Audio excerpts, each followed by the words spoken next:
Movie mode. Ooh. Yes, lots of fun. People dig it. Yep, people dig it. Been waiting for 1080p. So it's very exciting. I can shoot 20 minutes of high-def movies with the D7000. So a great feature of the camera. Another great feature of this camera is that I have something called full-time autofocus while I'm in movie mode. Okay, so I'm not working the shutter button. I can put it on again, this full-time AF, and it's going to adjust the autofocus for me. So now I'm going to take a movie a few minutes. Oh, okay. We need movie to practice with, huh? There we go. All right. Now, you're really digging down into the... That's right. So I'll just mention here, we talked about you can use an external mic with the D7000. So again, get your mic ready. Back over here, we looked at the live view switch. So again, I'm going to put the camera in live view mode. Right now I have it in auto AF. I have it, right now I have it in the green auto up top over here. So real quick, because you were back there on that live view switch, if you even show the camera here. So the live view switch, it's got the little red dot on it, and that you just turn that, you just flip the switch. Yeah, so just, I'll back up here. So all I do is it's a little rocker switch. Okay. So I hit live view. So now again, I'm not looking through the viewfinder. Everything is going on back here. Gotcha. I can either use this, to take pictures. You can still shoot with it too. Oh, sure. If I press all the way down on the shutter, it's actually going to take a still picture. Okay. Okay. But I'm going to actually start record now in movie mode once I hit that red button. Gotcha. Okay. Just a quick aside is that we talked about how you can really customize the camera in the custom setting menu with a function button. I can program the function button to actually record movies if I don't want to use my thumb back here. Okay. Yeah, personal preference. But now I have it on full-time AF and I have it on face priority. Now we can see we have that little face up top here. Okay. So the camera's smart enough to detect face. So let's see. Does it know it's me? Let's see. So now, again, I'm not doing anything, right? My finger's not on the autofocus button. You can see how I have, that rectangle or square. Is it following me? I'm trying not to look over at it. Yeah. So right now, and you're moving actually pretty fast, all right? Did it catch me? So, yeah. So you're going to see how it's going to update. Now, it's not going to update immediately, but it's still pretty cool that, again, I'm not driving the autofocus button and it's working. Now, just to mention here, okay. So you can see how it's smart. Sorry, I'll stop so again, playing. we have that double outline, so it's smart enough to detect a face. You want to make sure when you go into movie mode that you have a full battery. We wanted to show you here that, again, it's great that you have that reference for a low battery. So that's why we see that nice and big in the lower part, of the LCD. We're hoping it lasts for the rest of the video. Well, we actually planned it this way. Yeah, we did. We did plan it this way, so you see We're a nice testing the big camera red, out. Icon in the lower part of the LCD. Now, I just want to make sure I point this out to people, so thank you for actually, this is a good thing to point out to people, okay? I haven't actually been recording my movie, okay? So now I'm going to hit the red record button, and now you can see that, it's recording because we see that blinking, okay? Something very easy to do as you're getting used to shooting movies. You can be getting yourself ready for live view and forget to hit the record button, okay? So just make sure you remember that. Now, thank you. Now I'm going to go back and actually to the menu, okay? So we're going to hit stop. We're going to stop recording, okay? Now I'm going to go back to the menu. It's hard to find good talent these days, isn't it?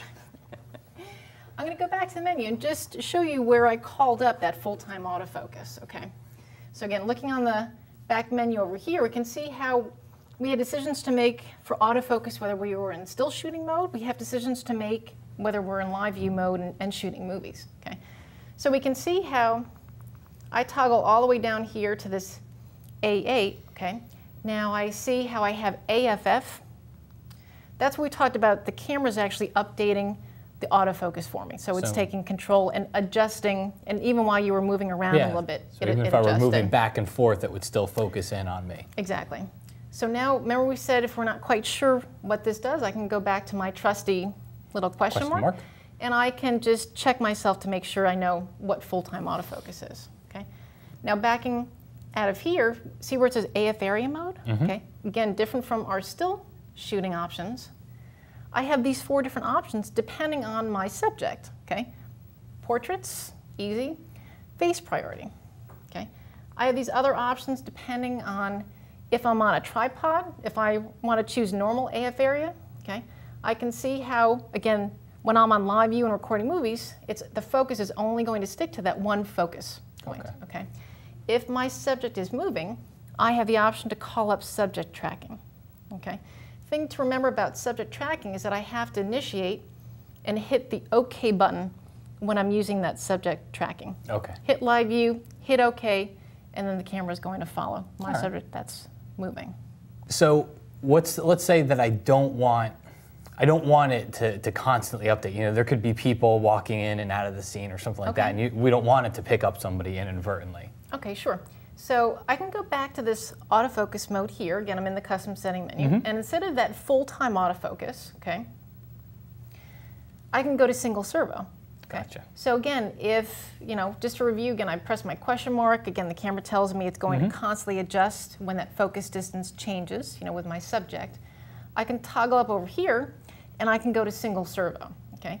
So again, for a stationary subject, I can just keep it on that. Kind of very similar to what we talked about with focusing when we were just talking about stills too. Absolutely, yeah. Gotcha. That pretty much the same thing. All right, so playback. Playback, okay. Let's play back this work of art. That's right. Now, a fun part about this camera too is that it keeps things very easy. You have a lot of tips back here to help you out. So I know that if I see that movie icon in that top left corner, that's my movie that I just recorded, okay? So now it tells me I press OK. It tells me to press OK. And now I'm playing back my movie. Okay. Now the great feature about this camera too is that I can get a grab from moving, okay? I can get a still grab, okay? Now it's giving me a hint down here with this icon on the lower right. Yeah, that's your command dial, basically. That's exactly, yeah. So that's basically trying to tell me that I have to go back to my multi-selector wheel. Multi-selector, sorry. Yeah, so I can. My lingo's not. So I'm gonna run that again, and I'm gonna hit pause, okay?